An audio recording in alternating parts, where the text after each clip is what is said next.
క్రిందటి జగన్మోహన్ రెడ్డి గారి ప్రభుత్వంలో ఒక 17 నూతన మెడికల్ కళాశాలని శాంక్షన్ చేయించడం, అందులో కొన్ని కళాశాలల భవనాల నిర్మాణం ప్రారంభించి కొన్ని పూర్తి చేసి కొన్ని కొద్దిగా ఇంకా మిగిలి ఒక 5 కళాశాలలో క్లాసులు ప్రారంభించడం కూడా జరిగిపోయింది. మిగిలినవి కూడా నిర్మాణం కొనసాగుతూ ఉన్న దశలో ఎన్నికలు జరగటం, చంద్రబాబు నాయుడు గారి నాయకత్వంలో నూతన ప్రభుత్వం ఏర్పడటం జరిగింది. చాలా దురదృష్టకరమైన విషయం ఏంటంటే ఇవాళ ఒక 10 మెడికల్ కళాశాలని పీపీపీ పద్ధతిలో ప్రైవేటు వాళ్ళకి అప్పచెప్తాము అనేటటువంటి ప్రతిపాదన రాష్ట్ర ప్రభుత్వం ముందుకు తీసుకురావటం సరైనటువంటి నిర్ణయం కాదు. ఎందుకంటే ఇప్పటికే మన రాష్ట్రంలో చాలా హెచ్చు మొత్తంలో ప్రభుత్వ వైద్య ఆరోగ్య శాఖలో ఖాళీలు ఉన్నాయి.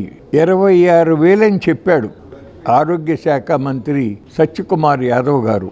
ఇటీవల కొద్ది వందల పోస్టులు భర్తీ చేయడానికి ఏదో ప్రయత్నం చేస్తున్నారు, కానీ చేయవలసింది ఇంకా చాలా ఉంది. అట్లాగే ఇవాళ పిహెచ్సిలో డాక్టర్లు కూడా వాళ్ళ సమస్యల మీద వాళ్ళు పోరాటం చేస్తూ ఉన్నారు. అట్లాగే శ్రీకాకుళం జిల్లాలో ఉద్దానం ఏరియాలో కిడ్నీ ప్రాబ్లంతో దాదాపు ప్రతిరోజు ఒక మనిషి చనిపోతూనే ఉన్నారు.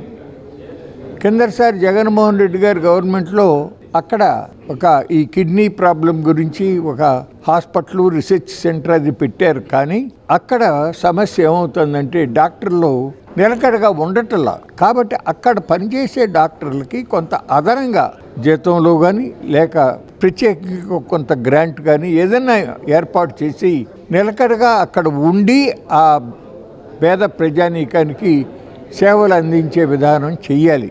ఇవన్నీ ఉండగా ఇప్పుడు మా దగ్గర అంత డబ్బు ఎక్కడుంది, మేము పూర్తి చేయాలంటే అనే మాట చంద్రబాబు నాయుడు గారు చెప్పటం అది ఏమాత్రం కూడా సమంజసం కాదు.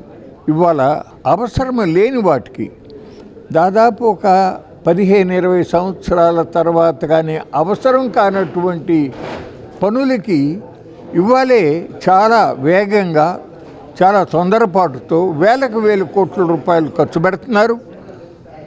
అప్పు చేసి కూడా ఖర్చు పెడతా ఉన్నటువంటి పరిస్థితి జరుగుతూ ఉంది.